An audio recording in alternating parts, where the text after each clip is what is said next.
Welcome to our final Domo for Good live stream session today, where we are introducing Oaks Village along with Jason Altenburg, community legend, obviously, the Jason Altenburg. Really great story about Jason before we even jump into it. And apologies for being a few minutes late. Obviously, people are flexible in today's work from home, remote world. So thank you for being flexible and letting us jump on a few minutes late.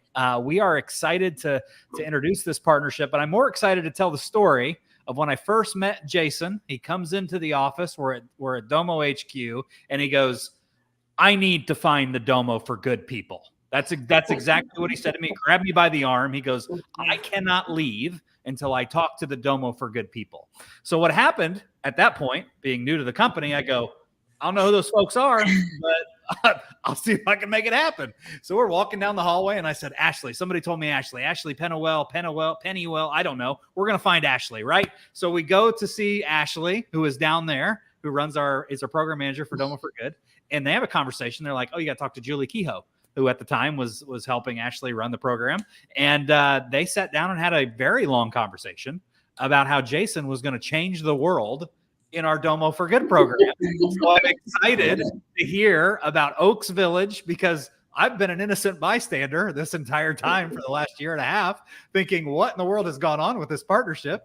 So I'll be kind of just sitting back and listening, but I'll let Ashley kind of introduce Jason and Oaks Village, and then I'll let Jason talk a little bit more about some of the impact they're having there at Oaks Village and some of the impact they're creating. So thanks again, Ashley. Thanks again, Jason, and all the folks at Oaks Village. Really excited to have you as well.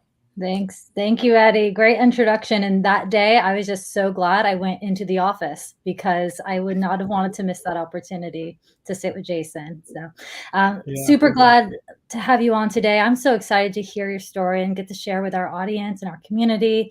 For those who missed our session earlier this morning, just a brief overview of Domo for Good. It's really a community where we are having our Domo experts help nonprofits use the power of our Domo technology to change the world. And we can do that in big and small ways. And today on Giving Tuesday is a great way to highlight the fact that those in our community like Jason are giving skills-based volunteering. And then just Oaks Village, can't wait to hear about the great work you're doing in the communities that you're serving, and how data has helped there as well. So without further ado, I'll go ahead and pass it over to Jason, and we can start with introductions too. Sounds great. Jason, I'm going to just briefly introduce. We have two fine folks from Oaks Village that I got to meet right before we started. And Ashley, thanks again for jumping in and handling any questions or comments that come in the chat. If you do have questions or comments, please put them into the comments or chat section of the live stream. We love that. Randy Richardville, who is on the end of straight across from Jason Altenburg. It's going to be hard to do some navigation in that room, but that'll be fine. He's the executive director at Oaks Village. And then Pastor Boone, Heather Boone, is the founder and pastor there at Oaks Village. So excited to hear more about some of the things that they're doing. Jason needs no introduction. You all know who he is. Jason Altenburg in the community. He's probably answered all of your questions at some point and is always willing to help. So we love that about him. We can't wait for them to tell their story. So Jason, thanks again for coming on. Thank you, Pastor Boone. Thank you, Randy. Really appreciate it. Thanks so much, Eddie. We appreciate being here. So we can just kind of kick it off. Randy, can you tell us a little bit about yourself and what you do here at Oaks? Yeah, I'm Randy Richardville, and I went back to school a few years ago and studied religious education at Rochester University, and I'm trying to figure out where God wants me to work next. And Lord knows, leaving the Capitol and spending some time in the legislature, this seemed like the right place to visit. So I came down and talked to Pastor Boone as a friend, and I knew she was pastor of a church. I said, I think in the next stage of my life, I'd like to get involved in something like a nonprofit kind of thing, like maybe be executive director of a nonprofit and do something, maybe not make as much money as I could, but do something more meaningful. And she said, well, it's funny you should talk about that, but we just had a study in Ann Arbor done of our organization to create it, make it sustainable for a long period of time. And they came back, and one of the recommendations they said was we need to hire a full-time executive director. And I feel like this last degree that you got isn't as important maybe as the business degree you got. And we could use that, we could put that to work here. And we both prayerfully considered whether that made sense. And she being the architect, if you will, of an incredible organization here. Her gifts have more to do with spirituality and leading people and beginning things out of a caring heart. And mine are more, administrative, kind of taking care of the bank accounts and other things. And so we don't see the world very, very much alike at all, yet we complement each other real well, I think, in what the final result is. Is that maybe right? Yeah. And so Pastor Boone started this organization after being you were in one denomination for maybe 3 years or so? Just here in Monroe. So I was a Methodist pastor, and being a Methodist pastor, they send you where they want you to go. So I got sent down here to Monroe. I'm originally from Detroit, and so I got sent here to Monroe, and it's about 45 minutes away from Detroit to pastor a church. I was here for 3 years at that church, and then afterwards they wanted to promote me and move me to another church, but I really felt God was calling me to this community. So my husband and I, we started a church here in Monroe, Oaks of Righteousness, and so from that we ended up opening a warming shelter. The first year we housed like 91 people, and then after that, just the numbers just grew. And so we end up expanding all of our operation, and just from being just a church and a warming shelter to being a full-time year-round homeless shelter where we're housing like 500 people a year. We are a clothes closet because we realized people didn't have anything but the clothes they were wearing. We're a soup kitchen, so we do a soup kitchen. We're a free medical clinic because we saw so many people who were coming in our shelter with so much need as far as medical issues, addiction, mental illness, and things like that. And then with our free clinic, we've noticed that most of the things we were seeing were food related. So we started a nonprofit grocery store. And with our nonprofit grocery store, we had always had a food pantry. But the nonprofit grocery store is great because it's a partnership we have with Meyer Grocery Store, and all of the proceeds and everything goes to our food pantry. And that's our largest, where we see the most people is for our food pantry. So we give out food boxes every single day. And so I have my Domo for Good app that Jason put together. And so it tells us today we served 115 people. So, and that's what, this does for us. So it gives us a statistic. So how do you do for the whole year? Oh, Okay. switch it. See? Yeah. Ooh, a live Yes. session with Jason Altenburg here. Well, walk us through, Jason, during this live demo, what exactly you're doing. It's just as easy as switching your range from today to this year. So well, look at that. It'll fly. He had to teach me and all of our volunteers how to do Domo and Domo for Good and load it all onto our phones, and we had to get a computer for it. Oh, wow. So year to date, we didn't even start in January. When did we start? This is this year. Okay, this is a full year. This is a full year minus a little bit of January because we couldn't find a notebook. Okay.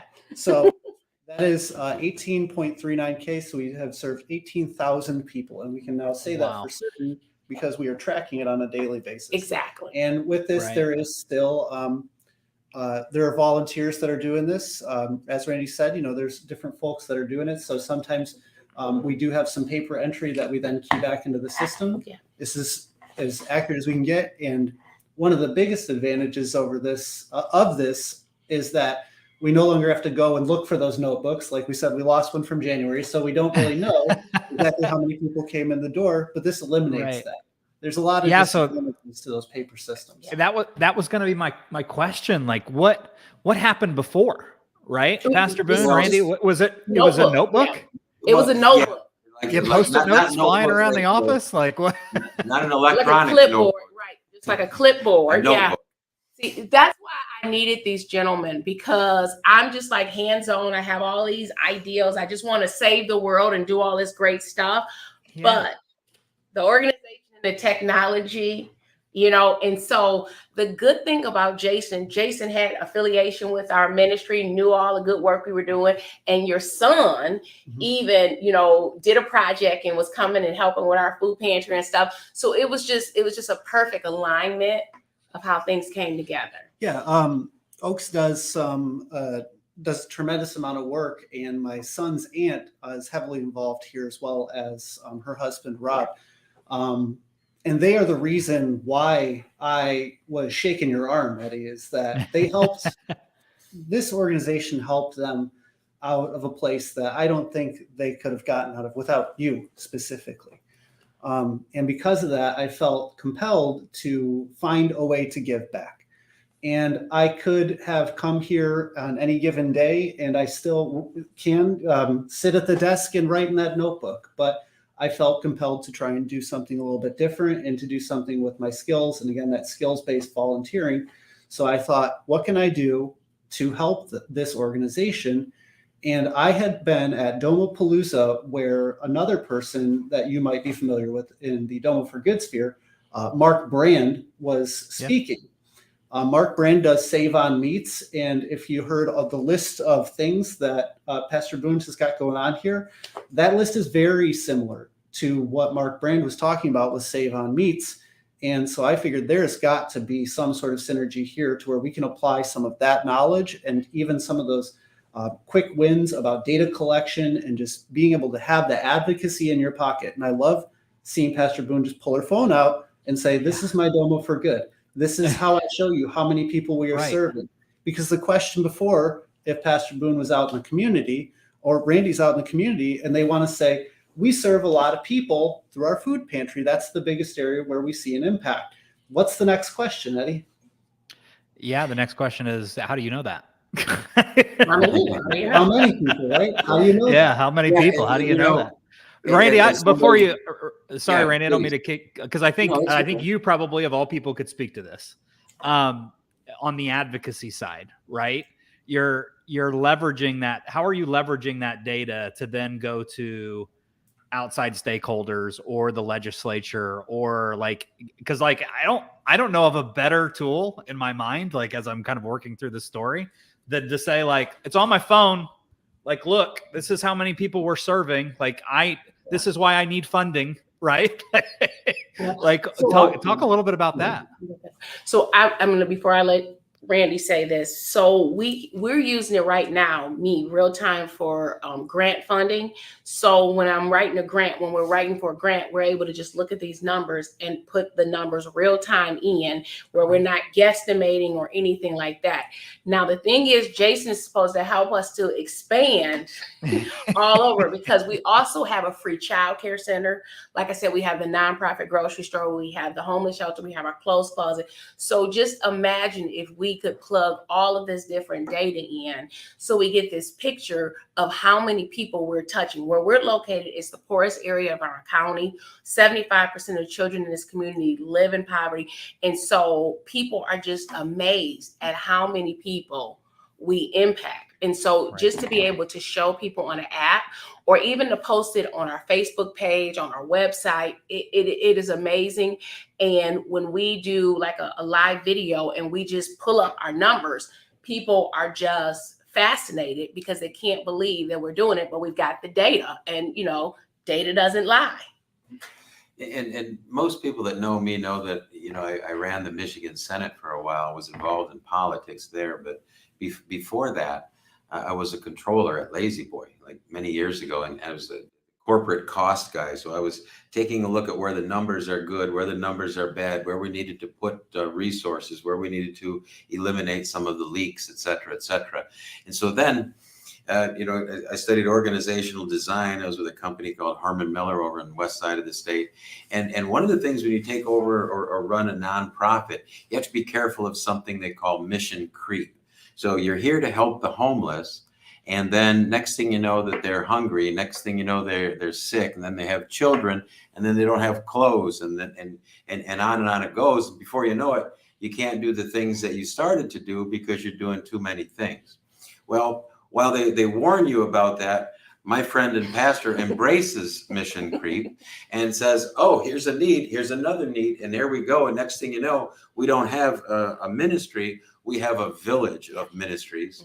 And what Domo can do is help us to take a look at each one of those cost centers, almost like a business would look at profit centers and say, where are our employees? Where are our volunteers? Where are the needs coming in? Now, who do we go to with data and what we call a pitch deck to say, these are the people we're helping in this community. This is how we get things done. This is the information. This is where our needs are. And we can pinpoint those needs and go to people that have a heart for those needs. And this is all about relationships, isn't it? First of all, we have a relationship with God, who has challenged us to go and help his people.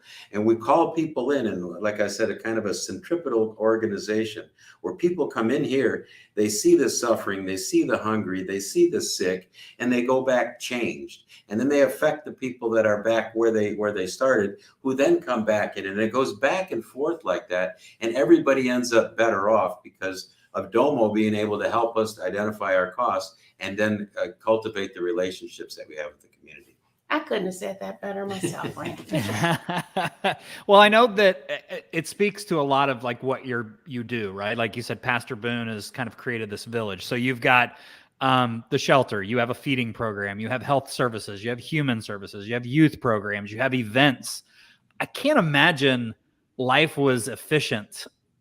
Like I'm trying to again, wrap my brain around these notebooks that are being carried around in all of these spaces. You have all of this data. What was life? I mean, how has life improved? How has it made you more efficient? What kind of, other than just the normal impacts of like, hey, we can now put it in a grant. We can now show exactly these numbers. But what about the cultural shift of just like, hey, we're juggling a lot. We have a file cabinet full of notebooks. What does that look like now with Domo in your pocket?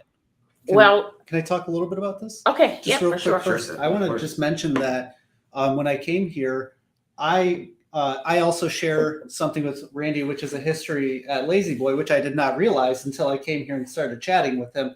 Actually, an old colleague had a business card in his office that I saw, but I noticed something right away. My assumption was that I was going to go and shake Eddie's arm, and I would say, "Give me Domo," and he would find the person to give me Domo, and I would come here and we'd put it on all the computers, and that life would just be grand. And then I walked in the door and I noticed something, Eddie. You know, there was no computers really. I was like, okay, what do we do, right? Yeah. So I was having the same kind of struggle that I think you're experiencing, right? It's like, what is this? What's happening here? How do you keep track of these things? Where are you keeping the information? How do we make sure that this goes from this place to this place? The shift that I have seen personally was that when I first came in, there wasn't a computer at the front desk, that there really wasn't this desire to capture the information. But Sandy, who runs the clinic here, last week I was in here, she runs the clinic, and I had talked to her a little bit about this when we first started setting up the pantry, and it was kind of like, oh yeah, that might be a good thing. But now that she's seen the sharing of the information and the good that it does and the reaction that it's getting, she's on board and she wants to get it set up. The folks over at the nonprofit grocery store, they want to get it set up. And so I've seen it go from like, we are trying to serve people as much as we can, to there is some curiosity about, can we gather this information at all of these touch points in order to increase that operational efficiency? Collecting data for data's sake is one thing, but I think that what we're really trying to do here is not just collect data for data's sake, but to collect it to improve that operational efficiency. Oh, absolutely. Because now we can see how many people we serve. We can see how many new and unique and different people we serve, because it is amazing post-COVID how many different families and people we had never seen before come in our organization that we see now. We also are seeing trends of when we have the most people come in. So we know at the, first of the month, we may have more people. Well, for us, it's the end of the month. End of the month, most people are out of food and needing help. So we know kind of when to get more food in, how to kind of balance that. So Domo has really, it's helped us with that, to kind of see who our people are, how many new people we're serving, and then the trend of when people are coming in, when we need to have the most food in our pantry. I didn't understand when I first came here this idea of one of the things that was put in the description, you'd put digital transformation. I didn't understand what those two words really meant inside of an organization until I came here, and now I feel like I'm starting to see it. I'm starting to understand what it means. I'm starting to understand how we can actualize people, how we can share this information, how we can use data, systems, and technology in order to create a greater good than we could just as people on our own. Another thing that we've enabled here is that there are other organizations out there that have nonprofit programs. Microsoft has a nonprofit program. We turned that on. We hooked that up to the website. We have email addresses. We have and maybe it's a dirty word, but we have Microsoft Excel now too. So we've got a ton of different ways now to start gathering that information and using the systems. What was the last century? We're in the 20th century, because not quite 21st. Well, I brought Ashley back in because she was making a good point in the chat, just the chat between us as we're kind of talking about how cool the story is. So I wanted her to come back in and kind of either ask a few questions or join in on the discussion. She was like, I just be in the background for some of these. Like, no, this is your program. Hop on in, be a part of it. So Ashley, take it away.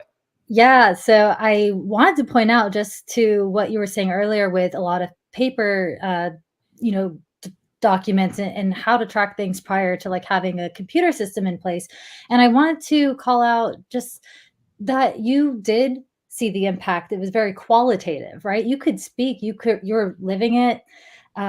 You can observe who you're helping and those people. And I think what Jason did, he came in and he's like, let's quantitatively make this sustainable to where we can now make impact and change on that data. And so one story, and then I want to give it to you, Pastor Boone. One story that I would love for you to share too is just the food pantry drive. I saw on social, on Facebook, you ran a little campaign based on the amount of people you were serving, and would love to hear more about that impact. But I just wanted to bring up that point that you could tell, like the people you're serving, you're on the ground doing so much. To bring in that quantitative aspect, it was really a huge part of this journey. But yeah, I'll give it back to you. That's just what I wanted to chime in. So when I tell you this, our food pantry, it has moving parts. It's a constant, like I said, of all of our organizations, it is the busiest. I mean, and we are a very, very busy organization. Like I said, we have AA meetings twice a day, every single day. We have our clothes closet. People can come get free clothes and toiletries and things like that. We've got the soup kitchen. We've got a senior lunch program, a free medical clinic, the daycare center, the homeless shelter. Even with all of that, the food pantry is the thing that, brings the most people in. And so we try to say to people, come every 2 weeks, come every 10 days. So that's the other thing. We're now able to say, oh, you were just here 7 days ago. And that doesn't mean we're not going to help you. We're going to still give you food, but we're going to try to see if we can stretch it, talk to you about your finances, tell you about some other options. So that has really, really helped us, because we're able to see how quickly, because otherwise we were flipping back through notebooks, seeing when the last time this person may have came. So it gives a lot more dignity to the person as well as to us, and just more accountability. So that's a great thing. And then we're able to, as we go and we ask the community, and it's a constant ask for this food pantry. We're constantly asking the community to help, to give with the food, because as you all know, groceries are expensive at this point. The price and cost of food has just gone through the roof. Everything has doubled. And so people who are on limited budgets, their money, their dollars aren't stretching the way they used to. So we're going back to the community over and over saying, hey, can we help? But when we can show them the numbers and we can tell them, it really, really, it helps. Yeah, and it's evolved too, the way in which we're gathering the data. I didn't know much about what we were doing when we first came in here. We would write a name and a vehicle or something like that, and we'd have date headers. And so how many people? Yep, we had to change the way that we're inputting the data so that we're gathering information. The newest thing that I've discovered is that we're using comments as storage for some other information. And so we've had to make some changes to Domo, but it was really great. Going slow. It was going slow for a minute, but not because of Domo. That was because of Jason. Let's be very clear. I set it up in a way that would pull the entire phone book in when all we needed was the first letters. So we've seen a lot of change about the way that we're interacting with the system. One thing I wanted to mention, though, to anybody that's watching this that is more oriented towards Domo, this was not some Herculean effort, and it was very easy to set up on the Domo side of things. This was a Domo brick and a couple of cards that are making all this impact. So we've done this, and it was relatively simple and easy to get these things set up. A lot of the challenge has really just been making sure that I'm working with the volunteers that are entering the information, that we're capturing it correctly.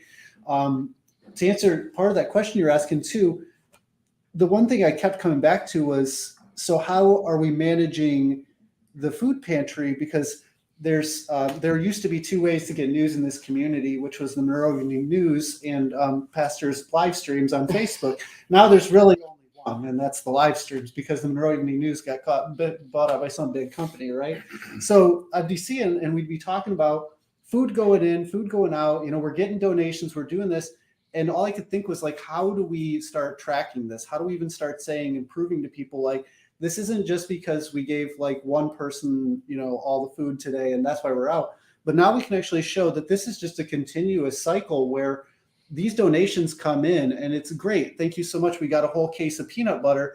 But as you just saw, one case of peanut butter, we served 100 and how many people today? Today. We served 115 people. That's men, women, and children that came in here that needed something to tide them over. So you can imagine that these asks and these things, people want to see, when I donate to you, where does it go?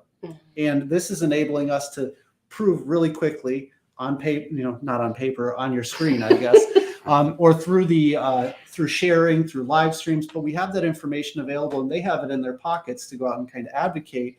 And it's a lot cleaner, I think, than just kind of giving the anecdotal evidence. If we want some anecdotal evidence, if we want some stories, these two are some of the most amazing storytelling human beings that I've ever met. I love listening to them. But what I'm trying to do is enable them to the folks that are a little bit more on that quantitative side, to be able to have this information, to have that detail, to have that data to back it up, to where somebody says, yeah, that's a great feel-good story, but exactly how many people did you service last week? And now, a couple taps and we're good, and we can show you that exact information. Oh, but how do I know that those are real people? Well, we can show you the information that they provided when they walked in the door, and then we can follow it up from there. And then this is something that I learned from our former colleague. If they still don't believe you, at that point we have to teach them to go to Gemba. In other words, come to where the work's being done. We'd love to have you come and sit down here in the intake area. You would be just amazed. And that's something I still think that there are opportunities within this program for us to expand the way that we're tracking. We don't have an inventory system inside of the food pantry right now. It really is just what comes in. We try to make it work, and that's what goes out. The nonprofit grocery store does have some scan guns, and there's some software over there that we need to integrate with. There's the clinic. Sandy has provided us some information about the clinic. But all of these areas that we're talking about that are servicing people, again, I can see this little QR code up in the upper right-hand corner. And I believe if it is what I think it is, please, we could use some help too. And so if anybody out there is watching would like to contribute to this and help us in any way, I'm sure there are some ways that we can assign some work out, that once we get the data in, that you could help us build some of these dashboards out so that we can continue to expand the program. Absolutely. And I just lost my train of thought. Oh, no. And that's another thing too, is that my organization, One Magnify, does allow for 8 hours of personal time off towards volunteering in a given calendar year. And I'm trying to motivate some folks that I work with. Dan Rumschlag is one, and he's been an excellent resource, a fellow consultant. And we're working on trying to see how we can enable that in order to also help with this mission as well. But again, I think that the amount of work to be done definitely dwarfs the amount of hands that we have working on it. So yeah, Richard, I'm curious on the investment side of things. Like, how does this help you make decisions? Like, and how are you making decisions before? I guess, like, again, I'm always going back to the notebook story. It just baffles me. I just love it. I love it when people. It's the old educator in me. So I tell a story a lot about how I was an educator for 14 years, but it was the transition from, we didn't have computers in the classroom, and then all of a sudden we had computers in the classroom. Like, there was a life before that. When you think about the things that you can now do with technology in your hands, it just blows your mind. Like, look at all of the stuff that's happened so quickly. So for you, like an executive director making decisions, How has that changed your mindset, or how has that made it more efficient for you? Because I know it's probably hard to tell a story. It's like, no, it's worse. Like, I don't think that would ever be the case, but No, we we're want at you to the be early frank here, right? We're at the early stages of that analysis right now. So we're looking at the food pantry because, like Pastor said, that's where the turnover happens. We don't keep records really of who dropped off what pallets worth of stuff and where it went and which boxes it got put in and that kind of thing. So we need to develop the analysis piece of it a little bit. But one other thing that we haven't done, we haven't really talked about, is the donor base. We've got people that the miracle on 2nd Street, which is an incredible story by itself, is, when Pastor moved in, she's humble and all that, but she and her husband, they didn't just come down and start working at a warming center. No, they leased to their home, and then they moved in with the people that were cold. And after a couple of years of being there with them, took a look at the vacant Catholic church a block or two away and said, I think God's telling us that we should fill that building up. And so they called the Archdiocese of Detroit and said, what's it going to cost for us to move in there? And they said, oh, it's got like $850 is what the asking price is. Well, yeah, but we're going to be doing these things and these things. What would you sell it to us for? And they said, well, we'll sell it to you for $850,000. Right. So prayerfully considering that, you go back and say, would you take another look at the appraisal? This is after the mortgage crisis and all that. Yeah. And they came back and took another look and said, $550 seems to be the reasonable market price. Now, we felt like that was a miracle by itself, a $300,000 miracle. But just like Elisha said to Elijah, I want a double portion. She doesn't sit around. She says, well, Lord, you gave us 300 here. I guess we need another 300. So what am I going to do with that? And she puts a Facebook post out, right? We need 1,000 people to donate $300 a piece. That's 300,000. We can move in and start this ministry expanding. And the next morning after this Facebook post, there's a little knock on the door. This little old lady standing there, and here comes Pastor Boone getting dressed in the morning at the homeless shelter, and says, ma'am, can I help you? And she said, God woke me up this morning and told me to write you a check for $300. And she said, oh my gosh, you saw our Facebook post. And she said, honey, I don't have a computer, but God woke me up this morning and told me to write you a check for $300. 5 months later and $328,000 later, we had the building. Then we could expand and do the things that God asked us to do. What we haven't done really with Domo at this point is say, okay, let's take a look at our donor base too. Where is money coming from? Is it coming from outside the county, coming from government agencies? Is it coming from little old ladies that don't have computers? Is it coming from our Facebook posts? Are there different ways that we can go to the community, go to churches, go to other people that want to give? And now we take the Domo tool that says, this is what we would like you to look at. The accountant people like me, we get these fancy presentation books. We flip all the way to the back so we can look at the numbers pages and we can see the charts, right? And those are the decision makers usually, or those that recommend where money goes. So we're going to use Domo to look at the Domo analyzed donor group and say, these are the things that you want to see. Let me put them in front of you. And then we all end up doing what we're supposed to be doing in the places the world's a better place to live. Is that kind of how it goes? Yeah, and we're looking at too right now. You're doing a project, and this is not what we're going to be putting this information into Domo, but we're just keying into the computers right now. All the utility bills, where you found out you're paying taxes that you weren't supposed to be paying. Yeah, utility bills, you get a 5 to 6% tax, and we being good corporate stewards, we wrote the checks for 10 years or something. We contacted the Treasury Department. They said, we've got a statute of limitations, but we will let you go back 4 years and determine how much taxes you've paid, and we'll give you a refund working with the utilities. So we got the Excel spreadsheets. We brought one of the volunteers back and said, we'll give you a little bit of money what we can afford to go through and find all the dollar amounts on the bills. And it literally came up to thousands of dollars. We're not quite done yet because I got milk cartons of mail. I have a problem with paper. Okay, I have a problem with paper. Here's the 2022 bills, and here's the 2023 bills. Yep. And we're going to be integrating with, it sounds like we're using QuickBooks, I think. And then we've got, we did the taxes. So that's another thing that's got to be integrated. There's a lot of information here that we're working on just right now, loading it, on getting it together, right, getting it off the paper and getting it into the system.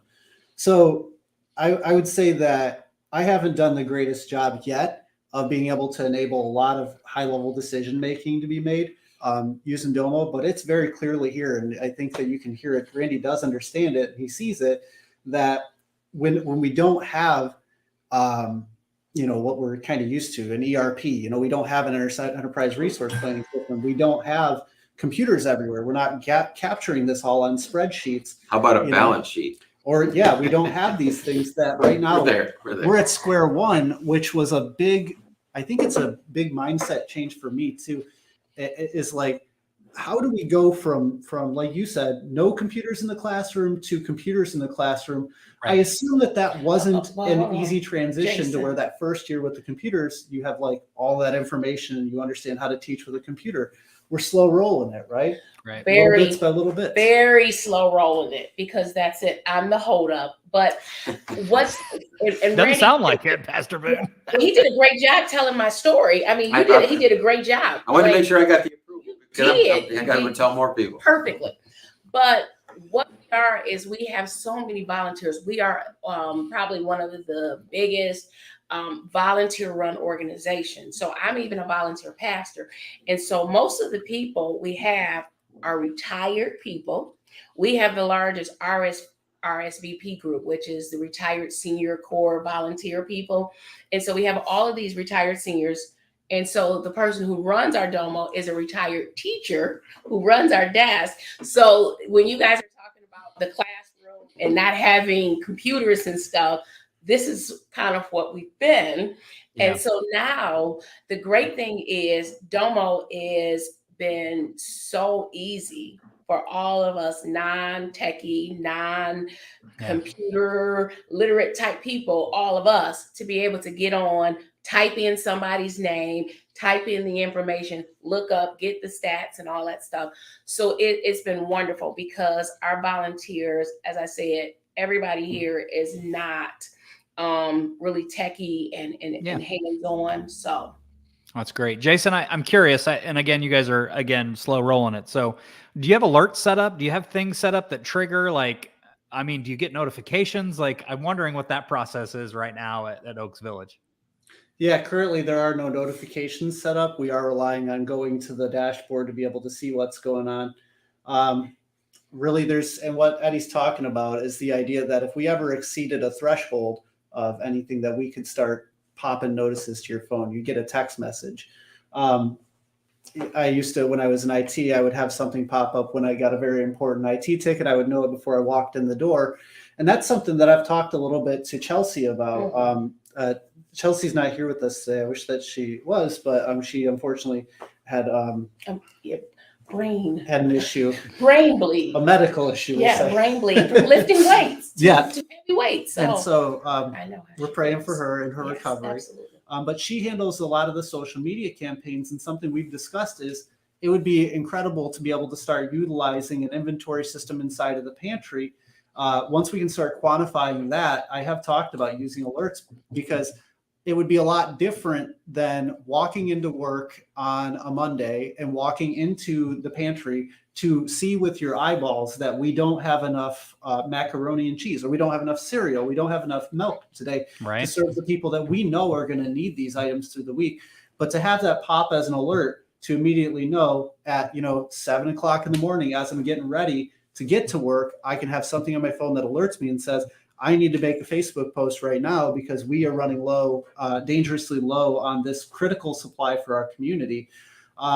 But again, we got to establish an inventory system. We got to understand how the inventory moves before we can start alerting on it. And this is it's a great idea, though. We are literally, it's all about miracles. We call it Miracle on 2nd Street. We're located on 2nd Street. It's about miracles, because there will be days we will have nothing and a bread truck will pull up. We will have no meat, like today. And the meat truck, we'll get this Meijer grocery store. Someone will just send us just this outrageous amount of donations. So we would be getting alerts all the time, like inventory is very low. But as Jason said, we have a great following of little old ladies, of people who follow our Facebook, our social media. And so when we put, we're out of peanut butter, somebody's going to Instacart us some peanut butter probably an hour or two later.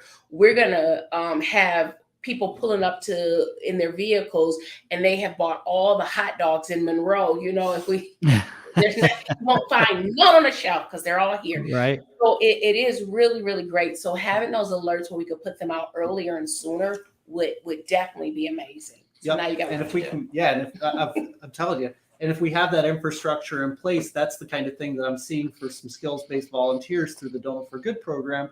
Is other folks could come in once we have the inventory data in and start helping us by making maybe some templated actions.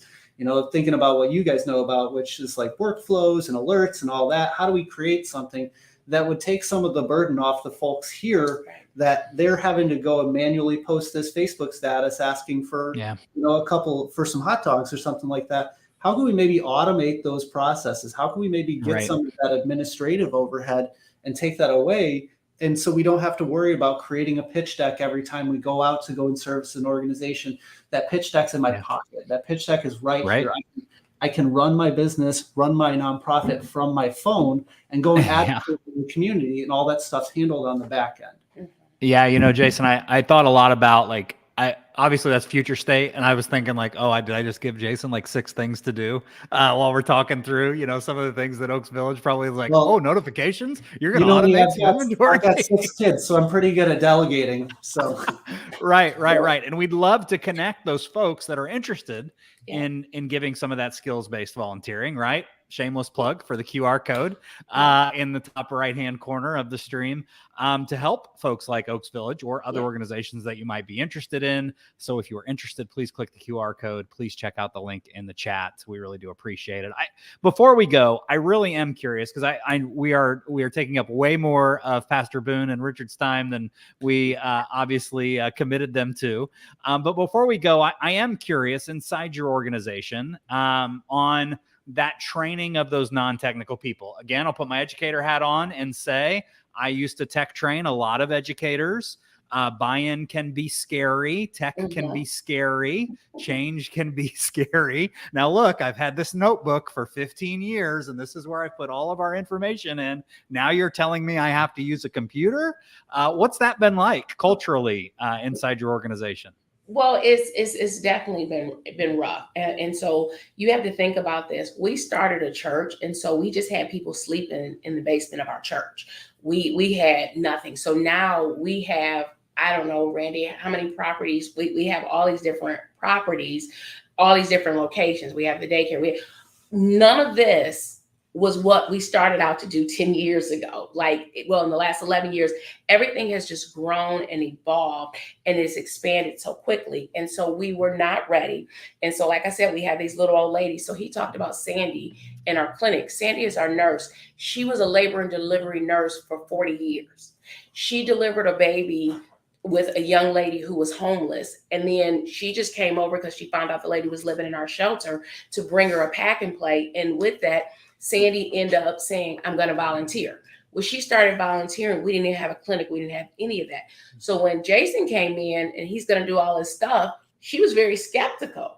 But now that she sees it working, she's like, well, how do I integrate that into the clinic? How do I? So everybody now is wanting to know, how do I make my stuff look beautiful? And how do I get these fancy charts that I can show people exactly how many patients we're serving, how many new patients we've had, you know? So everybody is really excited because we can see something.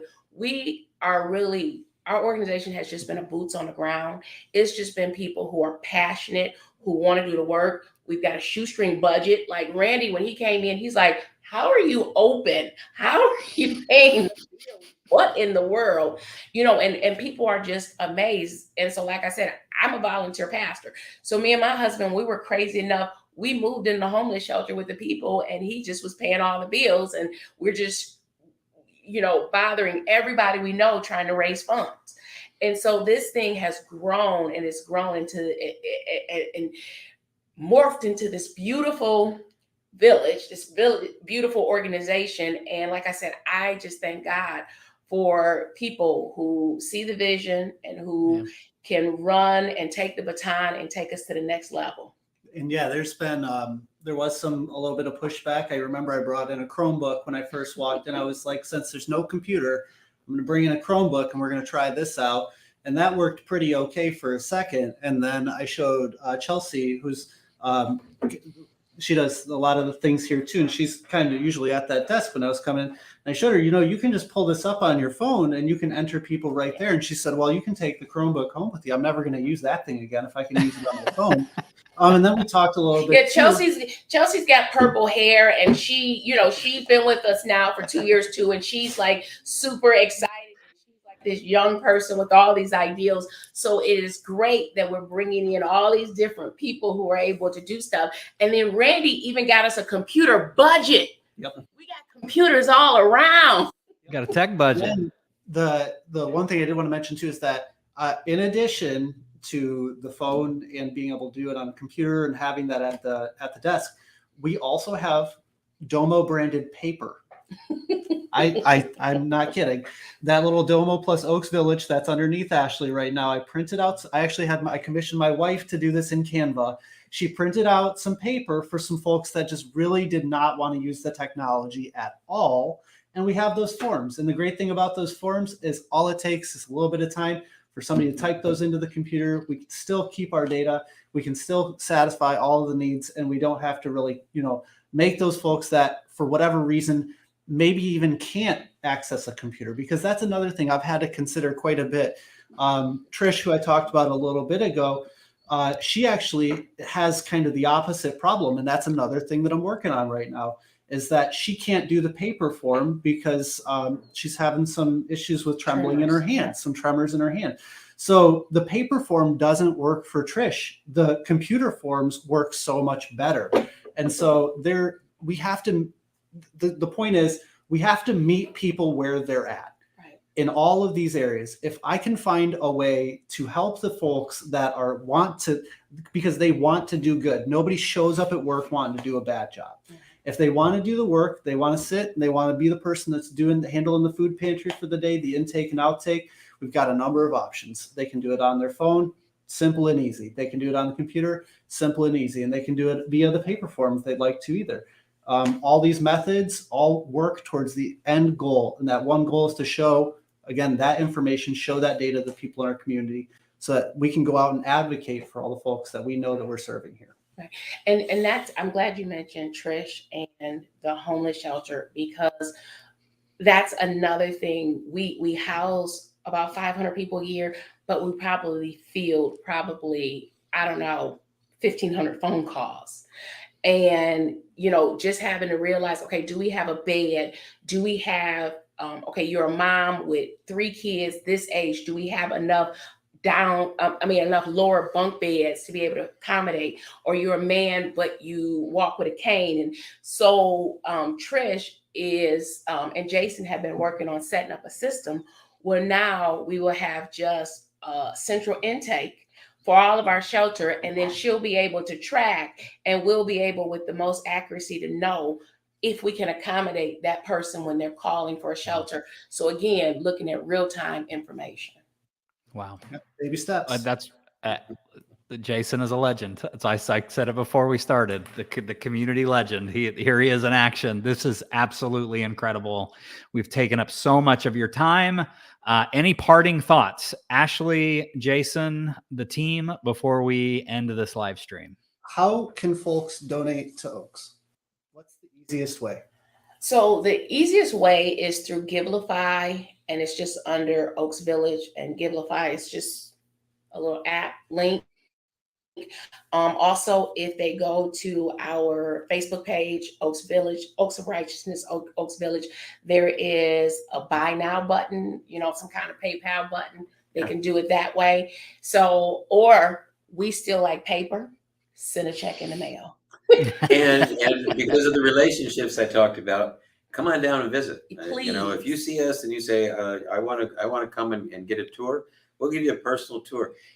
If you take a look, I did all my stuff up at the Capitol, and then came down here and looked face to face with people that had real needs, and it changes your life. Absolutely. Come on down and let us, interact with the people that have the needs. You really do see the face of God inside the people that are suffering and that are hungry. And you understand when Jesus talked about, I was hungry and you didn't feed me, because you will see God inside these people when you come down and meaningfully try to change their lives. And if Monroe's too far, oaksvillage.net is the website. You can check it out there as well. Yeah. And I'm going to say this real quick, last thing.